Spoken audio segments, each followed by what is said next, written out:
तुमच्या विस्मरलेल्या स्मृतींना जागं करण्यासाठी, तुमच्या रंध्रारंध्रात उत्तेजना भरण्यासाठी, आपल्या श्रवणांना तृप्त करण्यासाठी मी ज्योती, मी विपुल बी आणि मी डॉक्टर हर्षल घेऊन येत आहोत संवाद शृंखला.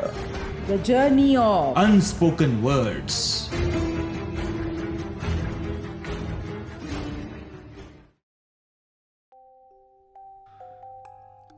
होम्सनं फायरप्लेसच्या शेल्फमध्ये कोपऱ्यात ठेवलेली बाटली उचलली. जणू ठेवलेल्या मोरोक्को मेडच्या त्या छोट्याशा डबीतून इंजेक्शनची एक सिरिंज बाहेर काढली. आपल्या लांब सडक पांढुरक्या आणि अस्वस्थ बोटांनी ती सुई सारखी केली आणि डाव्या हाताची बाही वर गुंडाळून ठेवली. त्याच्या कोपऱ्याखाली अगदी मनगटापर्यंत आधी टोचलेल्या इंजेक्शनच्या असंख्य खुणा दिसत होत्या. काही क्षण त्यानं त्या खुणांकडे पाहिलं. त्यात एक नवीन जागा शोधून अजून एकदा सुई घुसवली.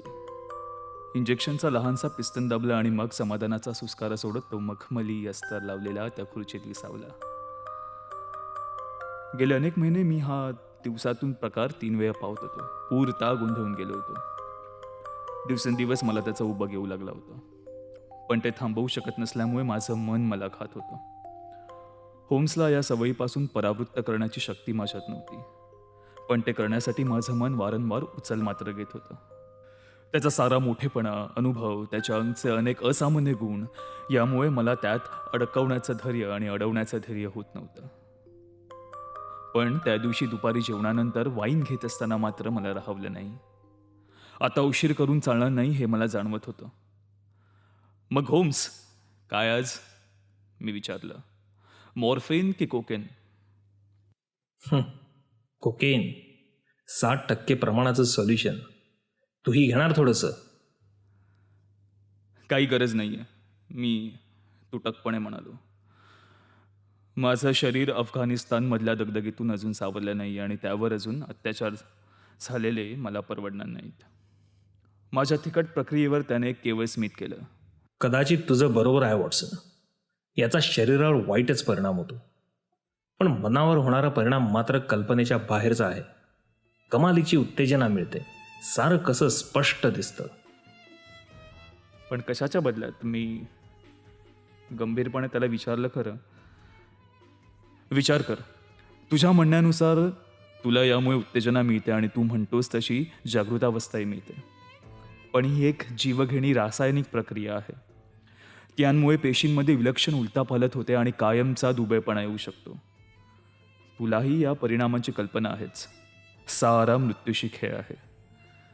केवळ क्षणिक सुखासाठी तू तुझ्याकडच्या या साऱ्या गुणांना, या अद्भुत शक्तींना पणाला लावतोयस.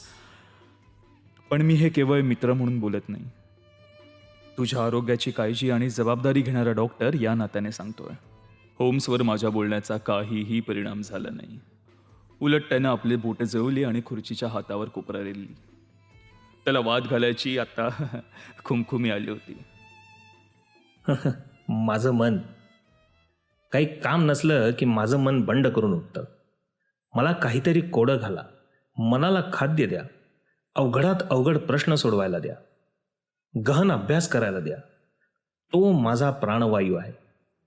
मग मला अशा कृत्रिम उत्तेजना देणाऱ्या साधनांची गरजच पडणार नाही. पण असं रिकाम टेकडं लोळत पडण्याचा मला तिटकारा आहे. माझ्या बुद्धिमत्तेचा वापर करण्यासाठी मी तळमळत असतो. म्हणून तर मी हा आगळा वेगळा व्यवसाय सुरू केला आहे. खरं म्हणजे तो व्यवसाय मीच तयार केला आहे. संपूर्ण जगात या व्यवसायात मी एकटाच आहे. जगातला एकमेव खाजगी डिटेक्टिव्ह. जगातला एकमेव खाजगी सल्लागार डिटेक्टिव्ह. तपास कार्यात माझा शब्द शेवटचा आणि सर्वोच्च आहे. जेव्हा ग्रेगरसन, लेस्ट्राट किंवा ॲथनी जोन्स गोंधळात पडतात, तसे ते नेहमी गोंधळातच असतात. पण एखाद्या केससमोर अगदी हात टेकतात तेव्हा मला शरण येतात. मी तज्ज्ञ दृष्टिकोनातून माहितीची छाननी करून माझं मत जाहीर करतो. त्या यशाचं श्रेय मला नको असतं.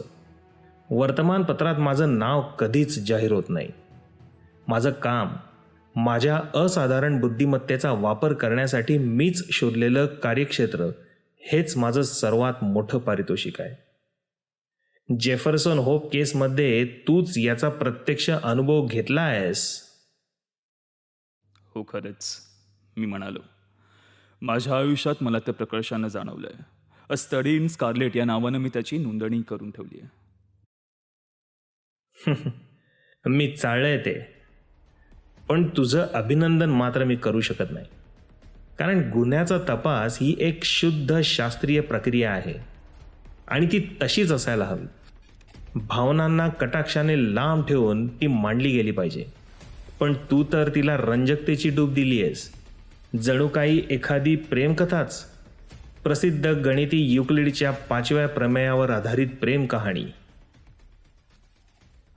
पण त्या केसमध्ये रंजकता होतीच. मी निषेधाच्या स्वरात म्हणालो, मी त्यातल्या सत्तेशी तर प्रतारणा केली नाही. काही घटनांचा उल्लेख टाळायला पाहिजे होतास. निदान त्याचं नेमकं महत्त्व तोल तरी सांभाळायला पाहिजे होतास. कोणत्याही केसमधला उल्लेख करण्यासारखा मुद्दा एकच, तो म्हणजे शास्त्रशुद्ध कारणमीमांसा, ज्याच्या आधारावर मी कोड्याची उकल करू शकलो. खरं म्हणजे ते लेखन होम्सला बरं वाटावं म्हणून केलं होतं, पण त्यानं तर टीकाच सुरू केली. मी वैतागलो. माझ्या लेखनातील प्रत्येक ओळ होम्सचं कौतुक करणारी असावी असाच थोडा अहंगंडाचा सूर त्याच्या बोलण्यामागे होता. त्याचा उबग मला आला होता. बेकर स्ट्रीटच्या त्या घरात त्याच्याबरोबर राहायला सुरुवात केल्यापासून गेल्या काही वर्षात मला त्याचा हा स्वतःला महत्त्व द्यायचा स्वभाव अनुभवाला आला होता. मी काहीच प्रतिक्रिया न देता माझ्या पायाच्या दुखापतीवर मलमपट्टी करत बसलो. काही काळापूर्वी माझ्या पायात झिजल बुलेट घुसली होती. चालायला अडचण येत नव्हती, पण तरी हवामान बदलताना मात्र खूपच त्रास व्हायचा. माझा व्यवसाय आता इतर देशातही पसरत चालला आहे. फ्रेंच डिटेक्टिव्हमध्ये नुकत्याच नावारूपाला आलेल्या फ्रँकोस ल विलार्डशी मी एका केसच्या संदर्भात सल्लामसलत केली. त्याला गुन्ह्याचा सुगावा घ्यायची जन्मजात शक्ती लाभली, पण तिला जोड देण्यासाठी, ती अजून उच्च स्तरावर घेऊन जाण्यासाठी जी शास्त्रीय ज्ञानाची बैठक लागते, तिचा मात्र अभाव आहे. एका मृत्यूपत्रासंबंधातील केस होती. त्यातल्या काही गोष्टी तर फारच वेदक होत्या. तशाच प्रकारच्या अजून 2 केसेस मी त्याला दाखवून दिल्या. रिगामध्ये 1857 साली आणि सेंट लुईसमध्ये 1871 साली तशाच केसेस घडल्या होत्या. त्यांच्या आधारे मी निर्णयाप्रत पोचलो. आजच सकाळी मला त्याचं पत्र आलंय. बघ काय कौतुक केलंय ते. असं म्हणत होम्सनं चुरगाळलेला एक कागद माझ्याकडे टाकला. मी त्यावर नजर टाकली. त्यात होम्सची वारेमाप स्तुती केली होती. अगदी फ्रेंच माणसाच्या स्वभावाला साधेचंच मुक्तपणे लिहिलेलं ते पत्र होतं. एखाद्या शिष्यानं आपल्या गुरुबद्दल अति आदरानं लिहावं तसं लिहिलंय की रे. मी म्हणालो. हो, त्याला माझ्या मदतीचा फार उपयोग झाला. त्याच्याकडे काही असामान्य गुण उपजतच आहेत.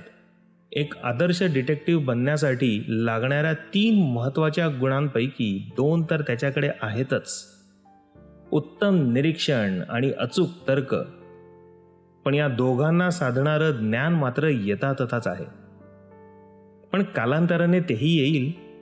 सध्या तो माझं लिखाण फ्रेंचमध्ये अनुवादित करतोय. तुझं लिखाण म्हणजे तुला माहीत नाही?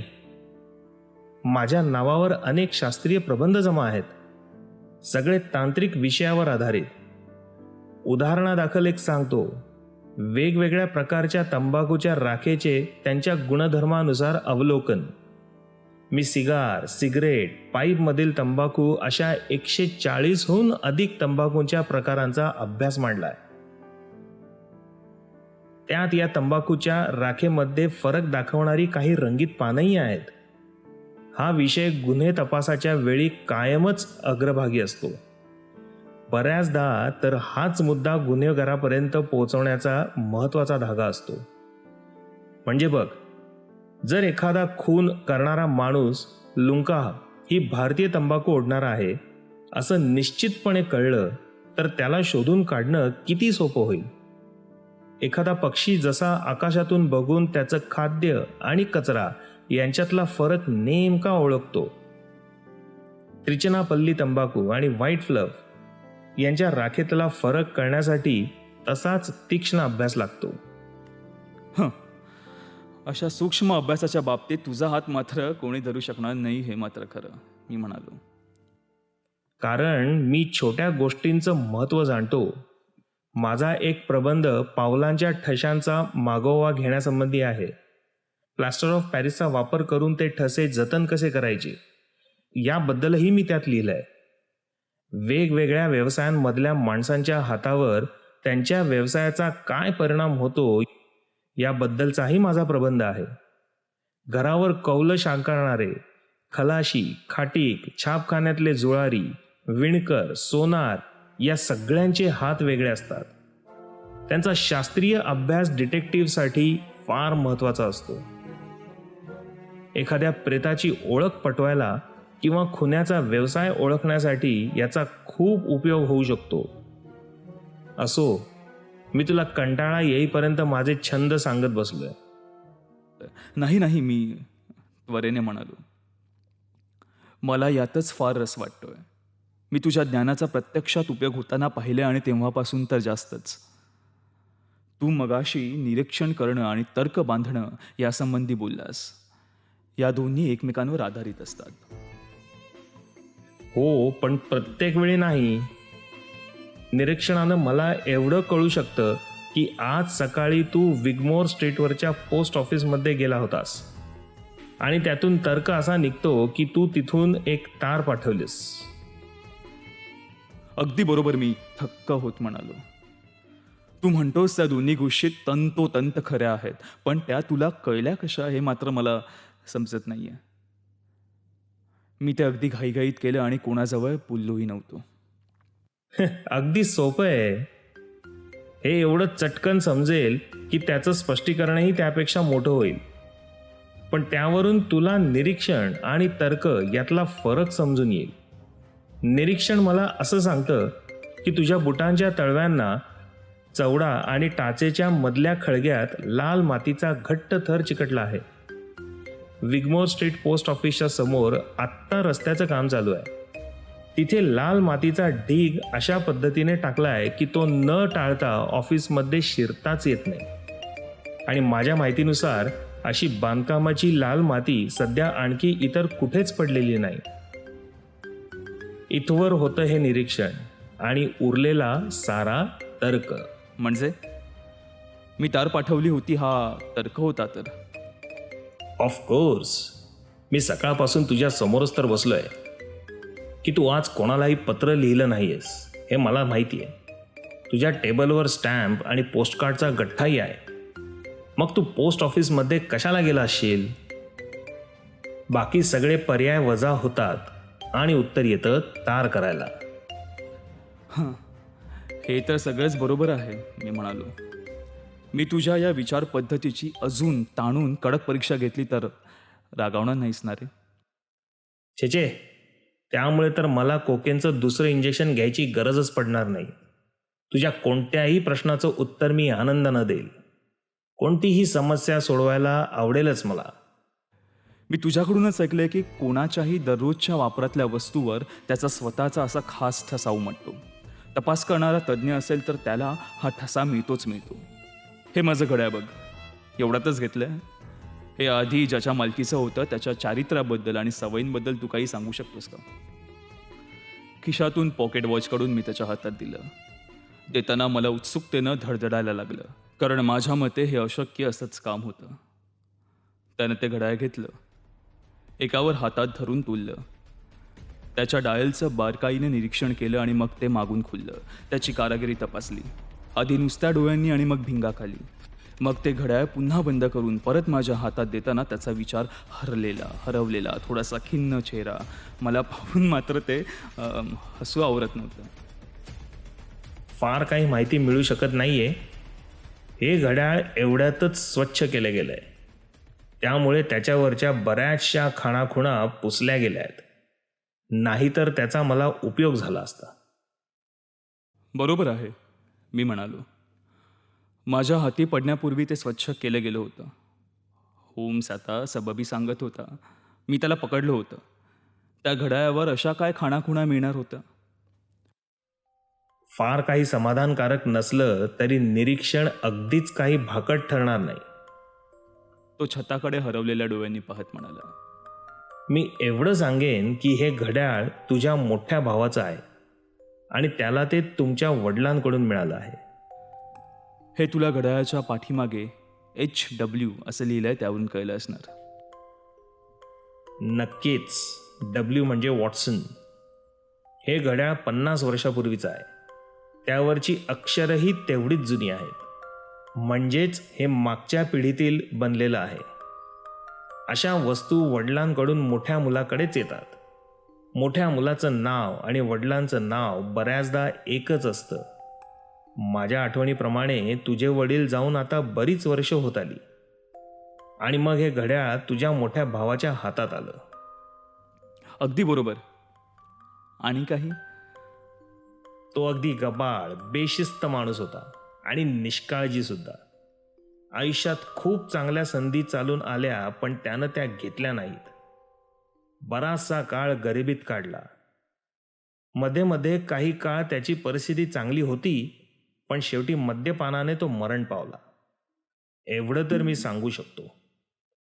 मी खुर्चीतून ताडकन उडालो, पण हताशपणे खोलीत चक्रा मारत राहिलो. माझं मन कडवटपणानं अगदी भरून गेलं होतं.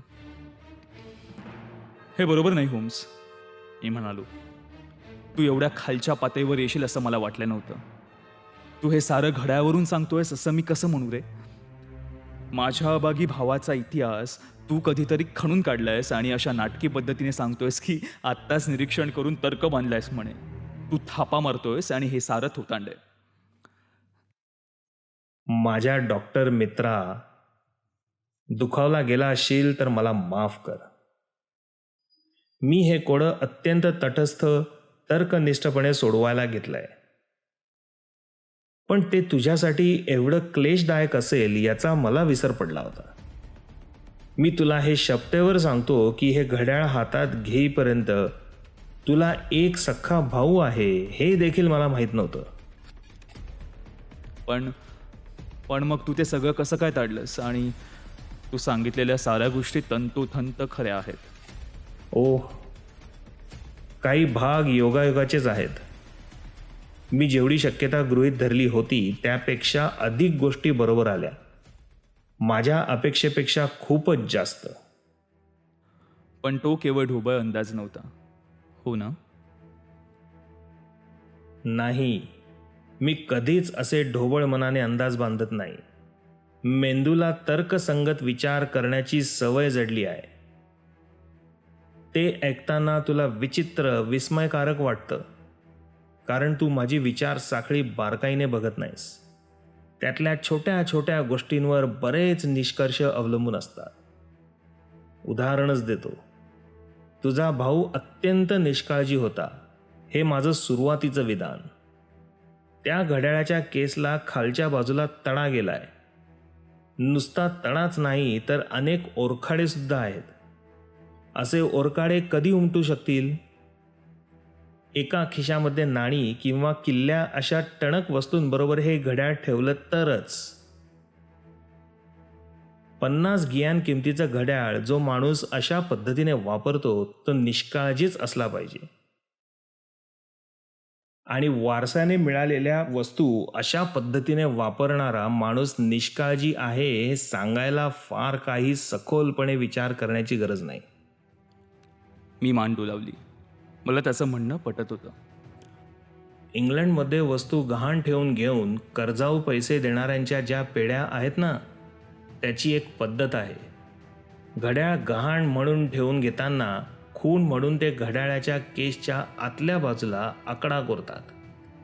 लेबल अडकवण्यापेक्षा हे सोपं आणि टिकणारं असतं. आकडा हरवण्याची किंवा खोडला जाण्याची शक्यताच नसते. असे कमीत कमी 4 आकडे मला भिंगाखाली दिसले. तर्क काय निघतो? तुझ्या भावाची परिस्थिती बऱ्याचदा वाईट होती. आणि त्याचबरोबर हाही तर्क निघतो की काही वेळा हे घड्याळ गहाणवटीतून सोडवताना त्याची आर्थिक परिस्थिती चांगलीही होती. घड्याळाची आतली बाजू बघ. किल्ली लावण्यासाठी जे भोक असतं त्याच्या आजूबाजूला अनेक ओरखडे दिसतील. न पिणाऱ्या माणसाच्या घड्याळावर अशा खुणा दिसतच नाहीत, पण दारुड्यांच्या घड्याळावर तशा नक्कीच असतात. रात्री अपरात्री कधीतरी थरथरत्या हातांनी घड्याळाला चावी देण्यामुळे उमटतात त्या. आता मला सांग, यात अद्भुत, समजायला अवघड असं काय आहे? सूर्यप्रकाशा इतकं स्वच्छ आहे. मी तुला टाकून बोललो याचा मला पश्चाताप होतोय, पण मी तुझ्या गुणांवर विश्वास ठेवायला पाहिजे होता. असो, सध्या तुझ्या हातात कोणाची केस आहे? एकही नाही. म्हणूनच तर हे कोकेन मी मेंदूला काम दिल्याशिवाय जगूच शकत नाही. त्याशिवाय जगण्यात असं आहे तरी काय? इथे या खिडकीत येऊन बघ, जग कसं कुंद उदास दिसतंय. दाट पिवळसर धुक्यानं मळकट रंगाच्या घरांना वेढून घेतलंय. याच्यापेक्षा सामान्य हलक्या प्रतीचं असं काय असू शकेल? एखादी शक्ती वापरण्यासाठी संधीच नसेल तर तिचं असणं तरी काय कामाचं?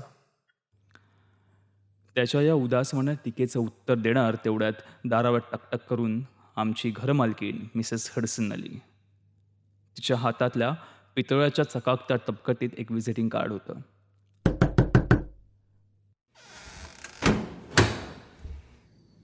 सर, तुम्हाला भेटायला एक तरुणी आली आहे. मिस मेरी मॉस्टन? हे नाव कुठे ऐकल्याचं स्मरत नाहीये. मिसेस हडसन, त्या तरुणीला वर यायला सांगा. थांब वॉटसन, तू जाऊ नकोस. इथे असलास तर बरं.